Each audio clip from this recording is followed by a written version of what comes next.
Buy side versus sell side. What's the difference between the buy side and the sell side? Well, if you look at this diagram of how the capital markets work, we have corporations on the left, which need to raise money by issuing shares. These investors on the right represent the buy side. They are the ones that have the money and are going to make the investment into the corporation.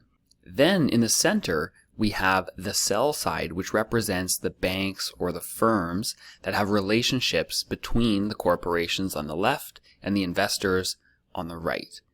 And so the sell side facilitates the issuance of shares or bonds in exchange for capital back to the corporation. So in simplest terms, the buy side is investors and the sell side is banks or advisors. Now let's take a closer look at the sell side. It mostly consists of banks and advisory firms with careers like investment banking, equity research, and other areas that are advising on the issuance of shares. Let's look at an example. A company needs to raise money to build a new factory, so they use an investment banker to help them issue some shares. The banks prepare marketing materials and build financial models so they can go out to investors with these marketing materials and hopefully raise the money. And this is where the buy side comes in. Then on the buy side, you have portfolio managers and asset managers that are looking to buy securities on behalf of their clients. They may invest in common shares, preferred shares, bonds, derivatives, and other securities. And to continue the example, an asset management firm that runs a fund looking to invest in manufacturing companies, the portfolio manager at that asset management firm is doing research on the companies in that industry and is then presented with an opportunity from the bank to buy shares in the new issue. The portfolio manager decides to buy those shares, which flows the money from the buy side through the sell side advisors over to the corporation. Let's look at the role of the sell side and the buy side.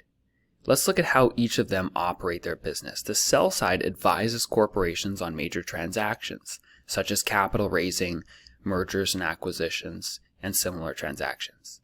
Their goal is to win new business and maintain relationships. They also help create liquidity for listed securities by facilitating trading. They also provide equity research coverage for listed companies. They perform a lot of financial modeling and valuation, as well as a lot of relationship management. Then over on the buy side, we have the firms that are managing their clients' money. They make investment decisions such as to buy, hold, or sell securities. They're interested in earning high risk-adjusted returns on their investments.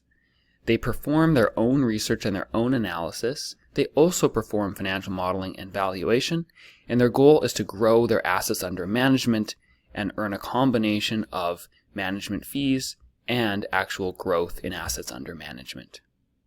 In terms of careers, on the sell side, the main jobs are highlighted in the top left section of this diagram, where you can clearly see investment banking, equity research, sales and trading, and then commercial and corporate banking as the most common jobs that are available on the sell side. The skills that you need to excel on the sell side initially include very analytical and research-oriented skills, such as doing industry research, building financial models, working in Excel, creating PowerPoint and pitch book presentations, but then over time moving into a more relationship-oriented role that includes winning new business and closing deals with clients. Professionals that are on the sell side often work for performance bonuses based on the amount of business that they bring in and that the firm does. Now let's compare that to the buy side. The main jobs on the buy side are represented in the top right here. They include private equity and venture capital, portfolio management and wealth management, and hedge funds. The skills that are required on the buy side include initially some of the similar skills as the sell side, such as industry research, financial modeling, and Excel, as well as report generation and capital raising in terms of getting new assets under management.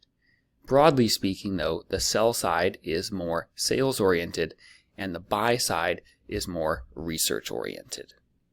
Typically, professionals on the buy side are hired from the sell side, so there's often more experience required to be on the buy side. They may also receive performance bonuses as well as fees that are directly tied to the assets under management or the direct performance of their investments. Thanks for joining us for this quick overview of the sell side versus the buy side.